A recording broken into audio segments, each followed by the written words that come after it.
Hello and welcome again to Bible Class Topics. Today we continue our study of the Gospel of Matthew with a look at chapter 7. This will be part 1 of 2 parts.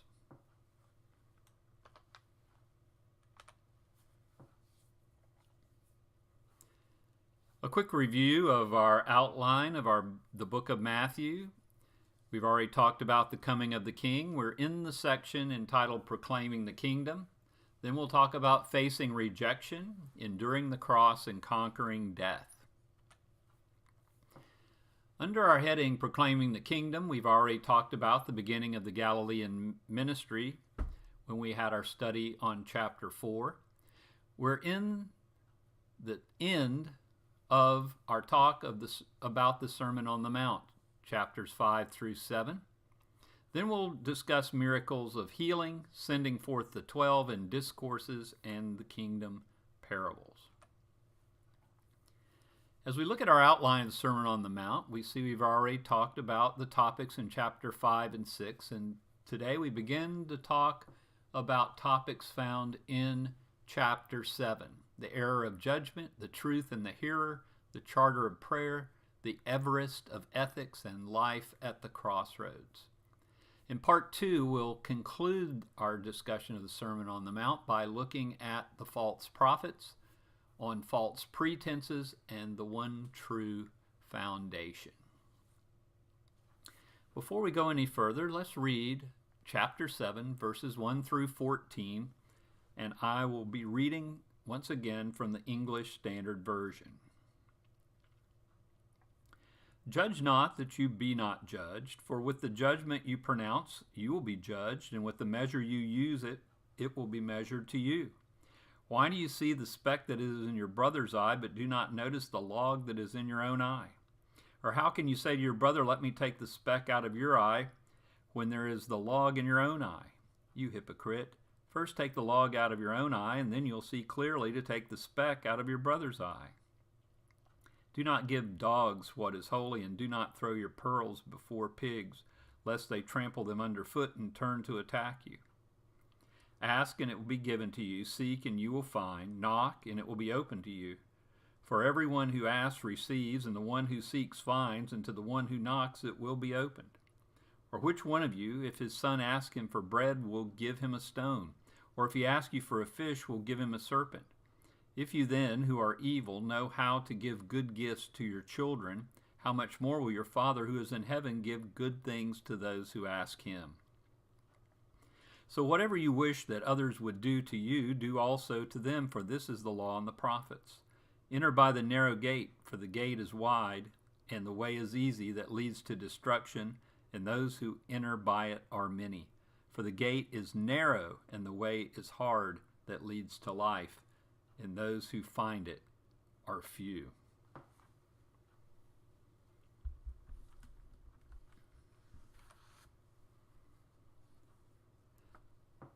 The Jews were familiar with Jesus' teaching on the error of judgment in verses 1 through 5 of chapter 7. The rabbis taught that there are 6 great works which would give a man credit in this world and in the world to come. That is study, visiting the sick, hospitality, devotion in prayer, educating the children in the law, and thinking the best of other people. Is this refraining from misjudgment an easy command to follow? For most of us, I think it's not easy. All of us have been guilty of some misjudgment, and all of us have been guilty, I shouldn't say guilty, all of us have been the victim of being misjudged by someone else.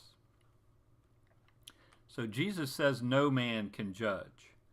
We never know all the facts, and we never know everything there is to know about a person. In fact, if we knew everything about another individual and what they've been through, we would probably refrain from misjudging them at all. We might be amazed that they have come as far as they have. Are we too busy judging people by their apparent superficial ugliness instead of seeking their underlying loveliness? It is almost impossible for any person to be totally impartial in their judgment. You know, when I think about that, I think about the show on TV, The Voice, where they try to judge the singer by not looking at them, by strictly just hearing them sing. In the ancient days, Greek trials were held in the dark. You know, the only person who can really judge impartially is God. No person is good enough to judge another person. Only the faultless have the right to judge others' faults. Whether we're Monday morning quarterbacks, parents, or politicians that never taught school. If we haven't been a quarterback, if we haven't been a parent, if we haven't been a school teacher, then we have to be careful how we judge quarterbacks, parents, and school teachers. We live in a world full of people who want to criticize but be exempt from the action themselves. We need to concentrate on fixing our own faults and leave the repair of others' faults to God. There are times, though, when a Christian must engage in critical thinking or even reach a negative conclusion regarding another person. But judgmentalism, that attitude of constant, incessant fault-finding, is strictly forbidden by Jesus. The reason is that judgmentalism invites retaliation. The yardstick we use to criticize others can become and should become the standard used against us. If you harshly judge others, then expect God to harshly judge you. I want to read you a quote by Leon Morris that I found in Kenneth Chumbley's commentary.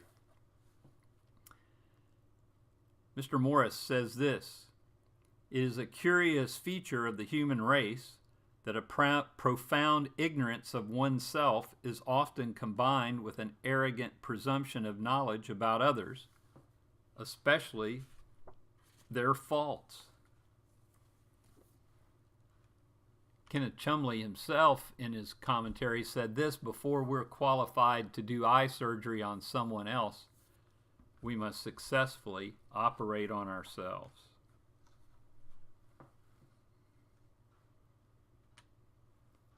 In verse 6, we read about the truth in the hearer. This phrase was used later by the Judaizing teachers who believed that God's gift of grace would come only through being Jewish. It was an idea that Paul's Jewish brethren tried to enforce by having Gentile converts circumcised. As early as the 2nd century, congregations were using this text to limit who could be present during the Lord's Supper. The churches were trying to maintain the purity of their worship by excluding those unfit for taking the Lord's Supper. While verses 1 through 5 warns us not to be too harsh, this verse tells us not to be too lenient. So when Jesus says, "Do not give dogs what is holy," and "do not throw your pearls before pigs, lest they trample them underfoot and turn to attack you," he is telling us that we have to be aware that whether we're judging or not judging, and we shouldn't be judging, we have to be aware that some people are going to bring faults to the table that are going to impact our personal beliefs and our personal Christianity.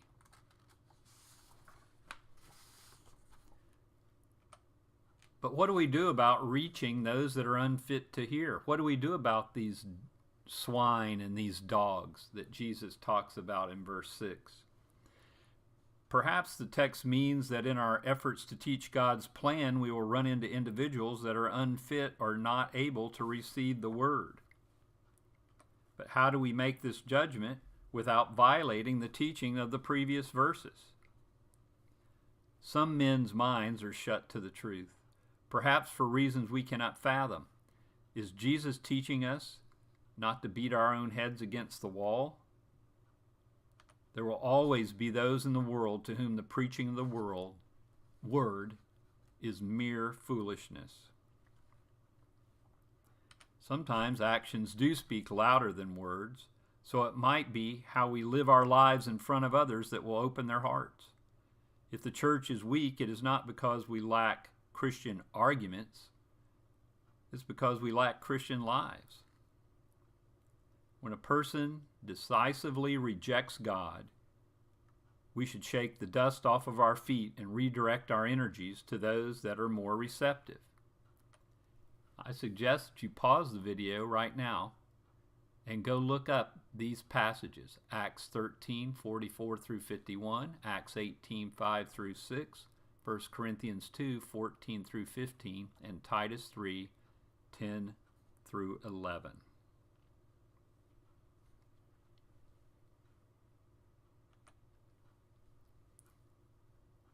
In verses 7 through 11, one commentator called this passage the charter of prayer. Jesus makes it clear what kind of God we are praying to. The Jews raised their children to love and respect the power of prayer. As an earthly father does all to please the needs of his son, so does our heavenly Father wish to please us. If we ask for bread, does our Father give us a stone? If we ask for fish, do we receive a snake? If we request an egg, do we get a scorpion? These are questions posed by Jesus in Luke chapter 11 and verse 12. Why did Jesus choose those examples? Bread for a stone, fish. We ask for bread, but we get a stone. We ask for fish, we get a snake. We ask for an egg, we get a scorpion. In each one of those cases in the first century time, bread kind of looked like a stone. A snake kind of looked like a fish. And a scorpion, balled up to protect itself, kind of looked like an egg. Jesus is saying that there are going to be fathers that are going to not give their children what they ask for, but give them some cheap or maybe even dangerous substitute. Meanwhile, God will hear our prayers and he will not mock our prayers. When he answers, it will be on his own way, and that's the way of perfect wisdom and love. Jesus says to knock, but Jesus is not saying ask once and knock once. He's saying go on asking and keep on knocking.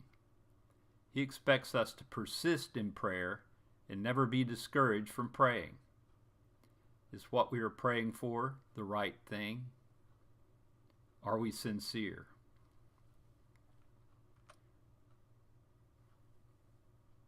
The same commentator that called verses 7 through 11 the charter of prayer called verse 12 the Everest of ethics.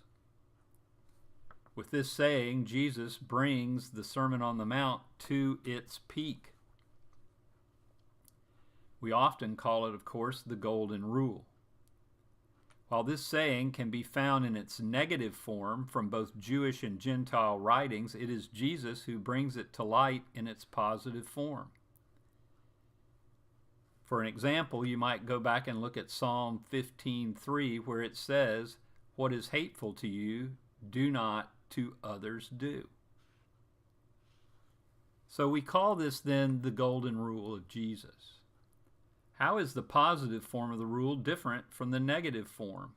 How is it different from what is hateful to you, do not to others? Well, number one, the negative form is a simple rule of life, and it's teaching us to avoid danger. Number two, the negative form tells us what to avoid doing. It is more a legal principle than a religious principle. Atheists could keep this principle every day, and atheists do keep this principle every day. Someone who consistently does nothing will never break the negative form of the rule. And thirdly,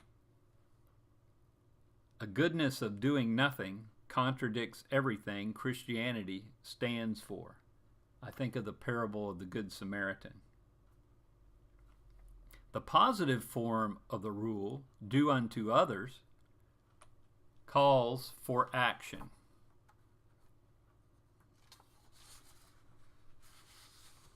Number one, it calls on us to go out of our way to help others, to be kind to others, just like we would want them to be helpful and kind to us. Not only must I do no harm, I must render aid, treating my fellow man not as the law allows, but as love demands. Only the love of Christ in our hearts will lead us to forgive as we wish to be forgiven, to help as we wish to be helped, to praise as he hopes to be praised, and to understand as he hopes to be understood. The one who follows this rule is looking for good things to do. If the world truly encompassed this rule, we would be living in a brand new world. We'll close out our study today with a look at verse 13 and 14. And we'll start with this. Life is a series of choices. Moses, he had to make choices. Joshua had to make choices. God makes choices and made choices in the past. I draw your attention to Deuteronomy 30:15 through 20, Joshua 24:15, and Jeremiah 21:8. Jesus confronts his listeners with a choice of two paths. But what is the difference between these two paths? What's the difference between the narrow gate and the wide gate? Well, one path is easy and the other path is a hard path. Greatness always takes work. Any promise otherwise is nothing but a delusion. One path is long and the other path is short. Rarely in life does a flash of brilliance occur. Usually our success is made after long labor. The long way is best in the end. One way demands discipline while the other does not. I'm reminded of a Chinese proverb that simply says, talk does not cook rice. One path takes planning and thought, but the other does not. We must consider not just the short term, but the long-term goals. We must not view our goals by the light of time. Instead, we must view them by the light of eternity. I'll close with this quote from G.K. Chesterton. The Christian ideal has not been tried and found wanting. It has been found difficult and left untried. Now there's some food for thought. Thanks for watching. I so much appreciate it.